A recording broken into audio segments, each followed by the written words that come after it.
Tu le sais, chez Porsche, le modèle iconique depuis toujours, c'est la 911. Et dans la 911, il y a énormément de versions. Et au top de la 911, tu as les versions RS. Et le maestro de la 911, celle qui a la plus belle symphonie, c'est celle dans laquelle on est, la 991.2 GT3 RS. Et tu vas le voir, elle est quand même très différente d'une GT3 classique. Allez, c'est parti. Bon bah on se retrouve avec Fabien. Salut. Que tu connais pour les anciens de la chaîne, qui étaient déjà venus avec une voiture légèrement insolente.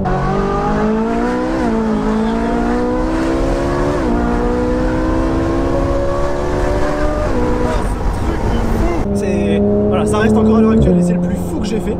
Mais aujourd'hui on a peut-être un peu de concurrence. Alors, aujourd'hui on est dans ta nouvelle acquisition. Ouais.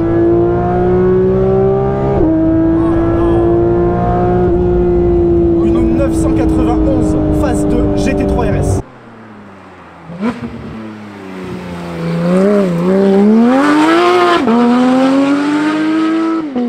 Comme tu vois, ça fait un joli bruit. Ah ouais. Ça n'a rien à envier à la 458 Special. C'est très différent de la Special. C'est très différent, ça hurle plus. Ouais, mais on va expliquer tout ça dans tous les cas, t'inquiète pas. On peut peut-être commencer par l'histoire de la GT3 RS. La première GT3 RS est sortie sur la génération 996 chez Porsche. Donc la première 911 qui était refroidie par eau et non plus par air. Donc tu as eu la 996 GT3 RS, la 997 GT3 RS et la GT3 RS 4 litres sur la 997, la 91 GT3 RS phase 1, 91 GT3 RS phase 2 dans laquelle on est, et actuellement la 92 GT3 RS qui n'a pas encore eu de phase 2. Alors techniquement, c'est 991.3. Parce qu'en fait, comme c'est le modèle 2020, à la base, il est FAPé. Ok. C'est différent des autres. Ok. Bon, celle-là, tu l'entends, hein, le FAP, il est plus là. Mais ça fait une petite différence. Ouais, c'est vrai.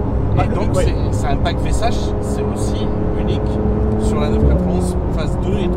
Donc, effectivement, ça on l'a pas précisé, celle-ci a le pack Vessar et elle a aussi une petite caractéristique au niveau de l'arrière qui fait que elle est un peu plus sonore que d'origine. Donc tu as mis une ligne IPE dessus, c'est ça? C'est une IPE Titan FE Sound avec un Catasport 200 cellules. Ok, donc tu as quand même gardé un Cata.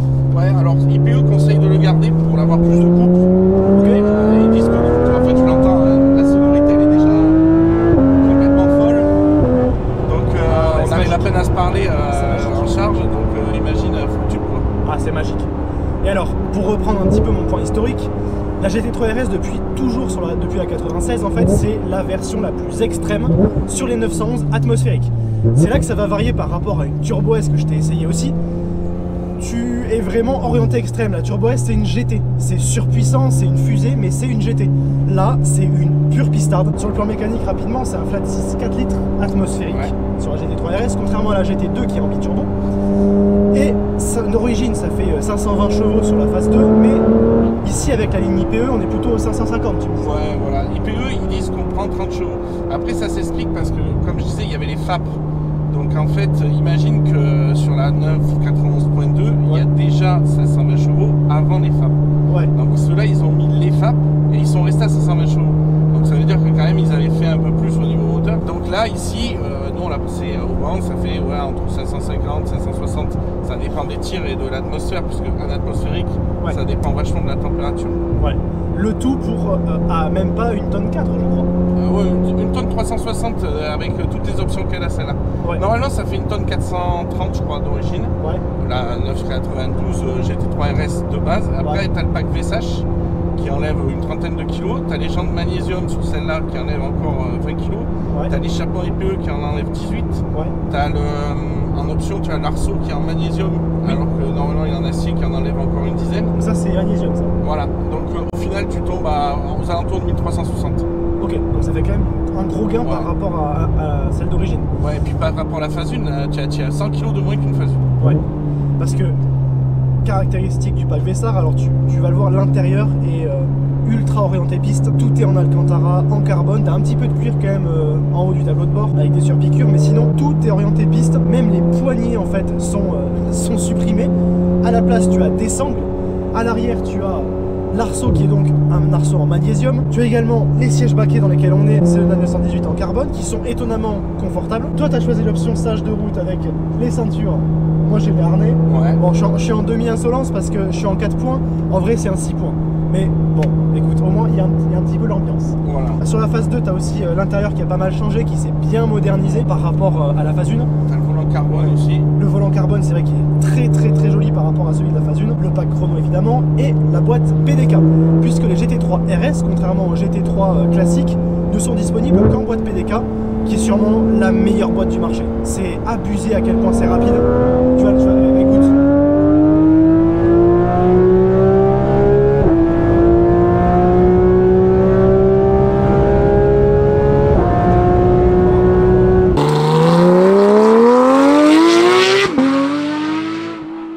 Allez, rapide arrêt pour te montrer l'extérieur de cette GT3 RS. Alors, première chose qui frappe, c'est que c'est vraiment beaucoup plus agressif qu'une GT3 classique. Évidemment, tu vas retrouver beaucoup plus de pièces en carbone, mais surtout, tu as énormément d'éléments aéro que tu ne retrouves pas sur une GT3 classique. Déjà, celle-ci, c'est une 991 phase 2. Qu'est-ce que ça va changer sur la GT3 RS? Tu vas avoir un avant qui est redessiné, qui est plus agressif et qui est surtout plus ouvert. De toute façon, on dirait en fait une GT2 RS. Elle est tellement agressive. Tu vas également avoir les prises d'air sur le capot. Ces prises d'air-là servent à refroidir les freins, ce qui permet aux prises d'air à l'avant de se concentrer uniquement sur un travail aérodynamique pour plaquer la voiture au sol encore plus que ce qu'elle l'était avant sur la phase 1. Tu vas également avoir les extracteurs d'air ici qui vont à la fois plaquer la voiture, à la fois extraire l'air chaud qui sortent des freins. Tu l'auras remarqué, celle-ci a également le pack Vessar. Le pack Vessar sur une GT3 RS, c'est d'ailleurs apparu sur la phase 2, donc sur celle-ci. C'est un pack qui te permet d'alléger la voiture et de la rendre encore plus agressive. Donc tu vas notamment avoir ici le capot carbone. Tu as énormément de pièces carbone qui sont rajoutées. Tu as également des inscriptions sur les sièges, mais ça on te le montrera à l'intérieur. En dehors de ça, tu vois que la voiture est extrêmement large. Tu vas le voir, l'arrière est immense. On dirait vraiment une GT2 RS. Tu as les coques de rétro en carbone, le toit en carbone pour le look, mais aussi pour alléger ton centre de gravité. Et sur les GT3 RS 991, tu as ici cette entrée d'air qui permet d'alimenter en air le flat 6. Encore une fois, ça fait un peu look GT2 RS, mais tu vas le voir, même si l'avant est incroyable, l'arrière est peut-être encore mieux. Allez,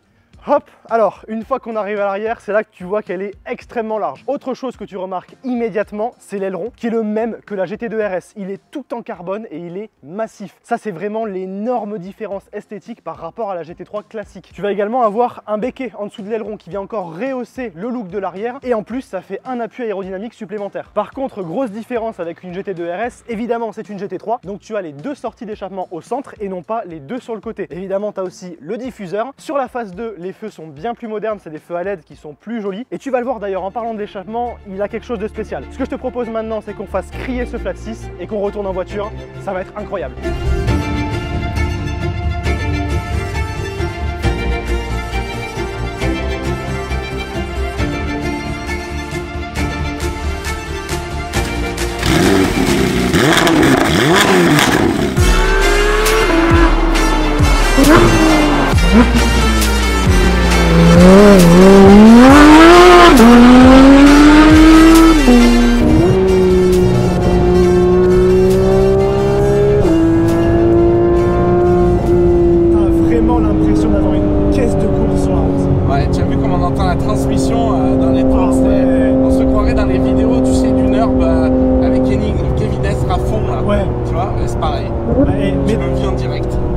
Tu mets deux roues dans l'air. C'est ça.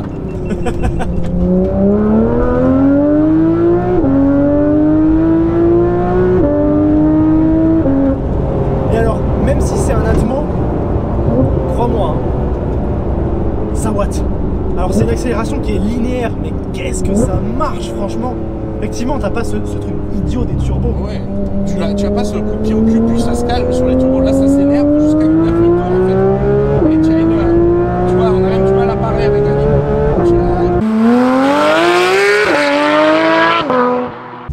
Et alors, avant de retourner sur les routes un peu sympas pour qu'on puisse profiter vraiment des performances de cette GT3 RS, est-ce que tu peux m'expliquer pourquoi tu as choisi ça, sachant que tu as eu quand même... T'en as eu des voitures insolentes. 59, j'en ai eu. 59, voilà. Ouais. Non, j'ai eu à peu près tout ce qui se fait vraiment de sympa dans la production, on va dire. J'ai eu la 458 spéciale, j'ai eu 2 488, j'ai eu aussi la Performante, on va dire. Voilà, c'est pour celles qui sont un peu de la même gamme. Ouais.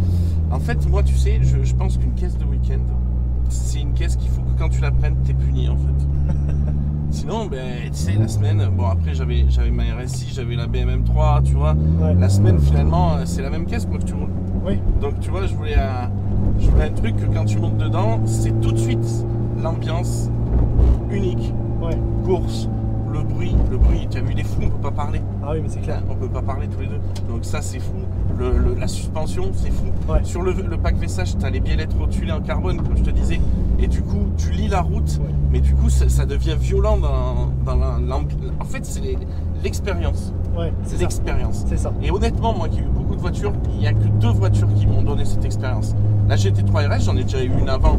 Et même si celle-là, c'est mieux, c'était déjà super. Donc toi, c'est une 91 phase 1. Voilà, et la Special. Voilà, c'est les 2 seules caisses qui m'ont donné ce côté, vraiment, quand tu montes dedans, c'est punition. Et puis tu as cette ambiance course monstrueuse, quoi. Ouais. Voilà. Mais c'est vrai que là, même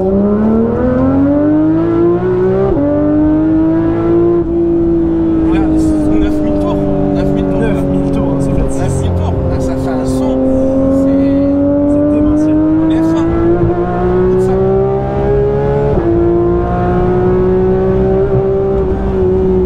Et alors, étonnamment, elle sautille pas de trop. Non, ça livre vraiment la route. Ah ouais, c'est vraiment clair. Le châssis, il y a eu un travail, regarde ça. Un travail sur le châssis. Plaisir. C'est même largement au-dessus de la phase 1. Largement. Ouais, toi tu vois vraiment une différence avec la phase 1. Ouais. Ben, beaucoup plus vissé au sol, beaucoup plus. Elle te renvoie beaucoup plus d'informations. Regarde le rythme qu'on emmène là. Franchement, ça marche, mais c'est abusé. Oh, alors ça, c'est le SC qui travaille. Ouais, là, je l'ai laissé parce que on est quand même comme des porcs en train de discuter. Ça reste une 911. Hein. Donc une 911, tu le sais, hein, ça tient la route jusqu'au moment où ça ne tient plus.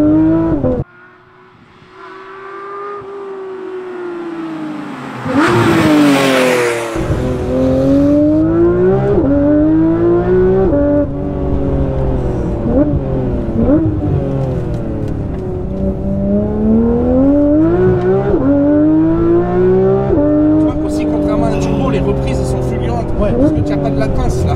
Ouais, t'as pas de turbo. Et le fait que le couple soit un peu moindre, ça te permet d'y rentrer dedans. Alors que le turbo, tu es obligé de réguler à la pédale. Voilà, j'ai compris, ça marche. Alors, ouais, ça par contre, c'est un truc dingue parce que la voiture est vraiment orientée extrême.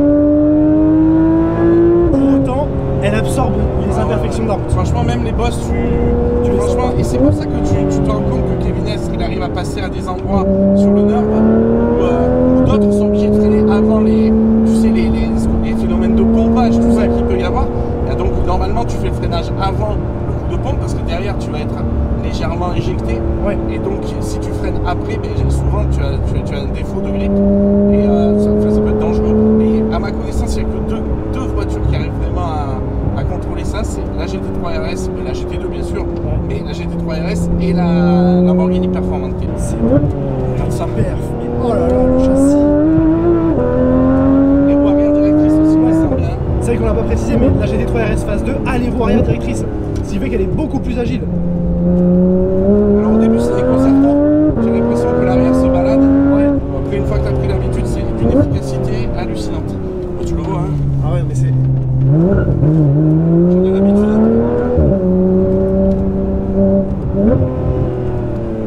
Alors évidemment, chose qu'il faut préciser hein, en termes de performance, c'est que le Flat 6 sur une 911, c'est toujours un porte-à-faux arrière, donc tu as quand même beaucoup de poids derrière. Et ça, il faut l'anticiper dans les virages quand même. C'est d'ailleurs assez hallucinant la tenue de route de cette voiture avec cette architecture. C'est clair. C'est bon. Mais en fait, c'est de la magie. Hein. Physiquement parlant, c'est pas censé fonctionner. C'est ça.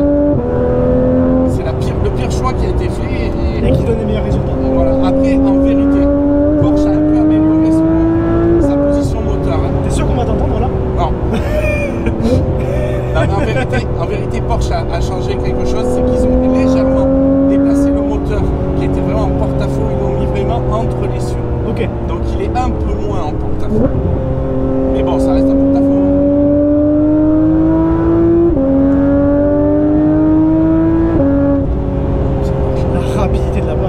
en plus, j'ai l'impression qu'elle est relativement confortable quand même. Ça va. Ouais, ça va, hein, franchement, ça va. En plus, là, bon, on a mis des suspensions sport, mais t'enlèves, il y a un mode confort, entre guillemets.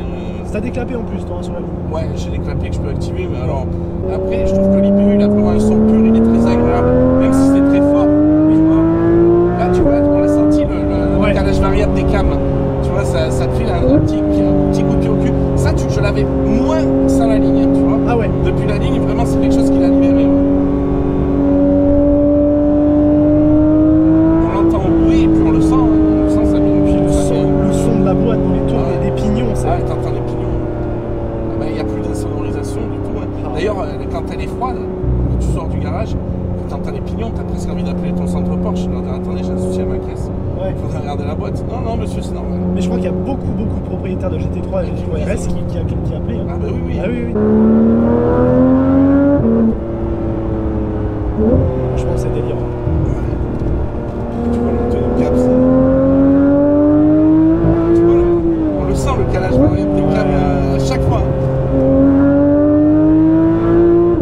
C'est vrai qu'elle fait partie de ces voitures qui ont une âme et qui ont une ambiance. Ah ouais, en fait c'est ça. C'est une des derniers, on va dire le dernier Mohican, tu vois.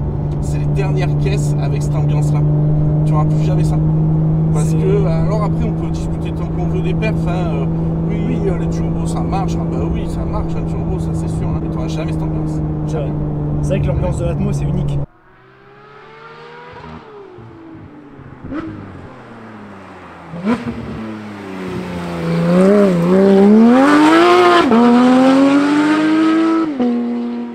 Il y a deux avantages de cette génération-là précise par rapport à celle d'avant et celle d'après. Par rapport à celle d'avant, c'est qu'elle est moderne, donc tu as le CarPlay, tu as le lift, qui est quand même très utile pour les dodanes comme sur lesquelles on est. Ah, surtout qu'il y a une espèce de lame à l'avant là. Ah ouais, les gros avantages de la 91 par rapport à la 92 GT3 RS, bon, outre le prix, hein, parce que là, la 92 GT3 RS, c'est idiot en termes de tarifs. Spéculation dessus aussi. Qui est dingue.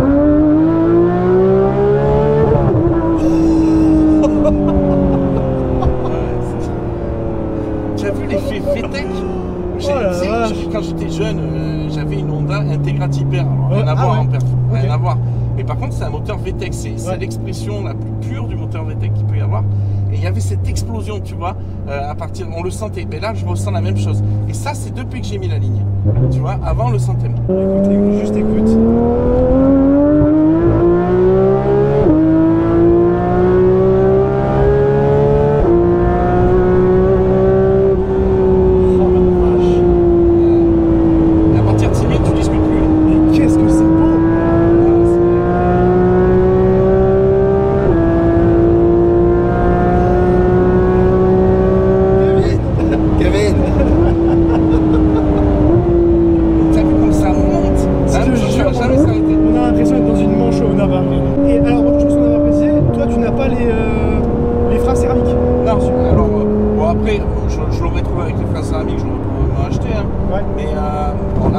C'est que quand même ça coûte beaucoup moins cher. Si tu arrives à mettre en défaut l'endurance des freins acier, c'est que t'es Kevin Estre. Oui, non mais oui, clairement. D'accord. T'es Kevin Estre et t'es sur un circuit endurant.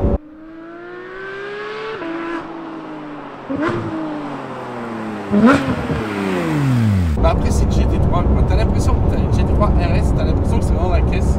Tu la prends, tu changes les pneus, tu fais 3 merdes et tu prends le départ d'une catégorie GT3. Ouais, en vrai, En vrai. Mais tu sens quand même que dans l'ambiance il y a quelque chose de différent par rapport à une GT3 classique. Ah oui, complètement. Elle est plus coursifiée. Ouais, disons que la GT3 c'est la bagnole idéale entre le mec qui veut pas une GT, qui veut quand même de la sportivité, et le mec qui veut pas non plus une punition. Tu vois ce que je veux dire? Ouais, bien sûr. C'est-à-dire une GT3, techniquement tu peux aller au boulot avec. Franchement. Celle-là tu vas pas au boulot avec. Moi je l'ai fait cette semaine parce que mon autre caisse est en réparation. C'est une punition.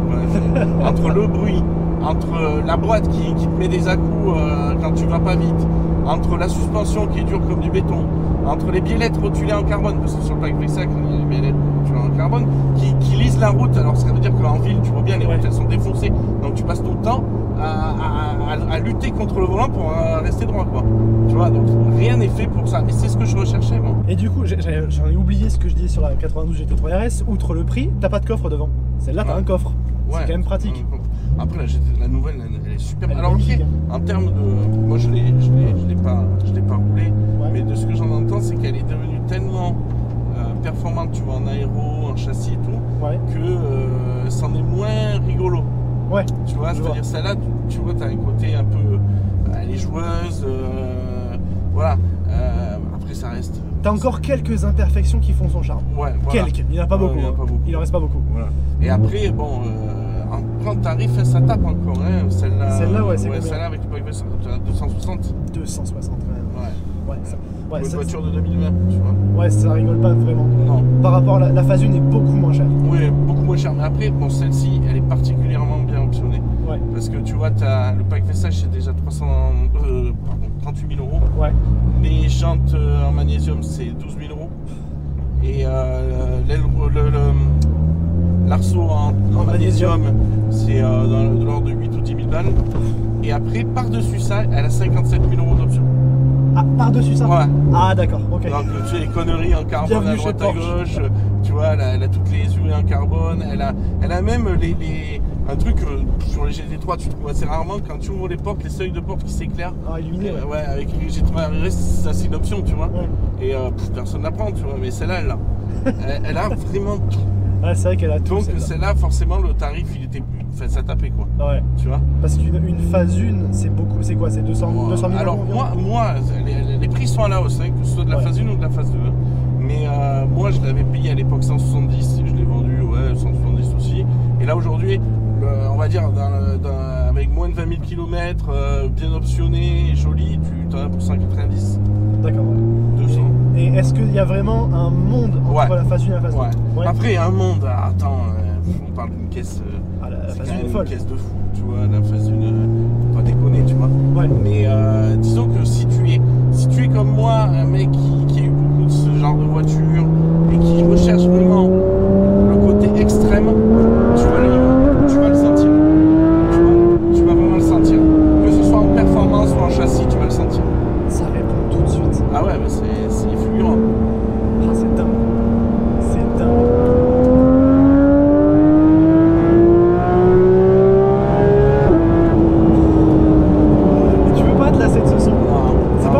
Et en fait, c'est ça la magie.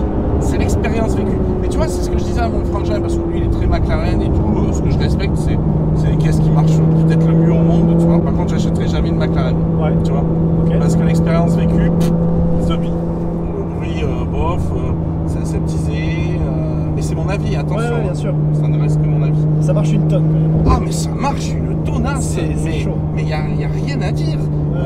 Mais est-ce que tu es à un moment, à un certain niveau de performance, tu vois, est-ce que tu es à la milliseconde ou à la seconde? Et finalement, tu vois, là, regarde, tout à l'heure, on roule cool, je suis à 50, on a un gros son, on est à la moindre reprise, c'est fulgurant. Et en fait, tu vis une expérience sympa, alors qu'en McLaren, il faudrait lui rouler comme un fou. En fait, c'est vraiment ça qui caractérise pour moi une supercar et qui est plus forcément le cas aujourd'hui.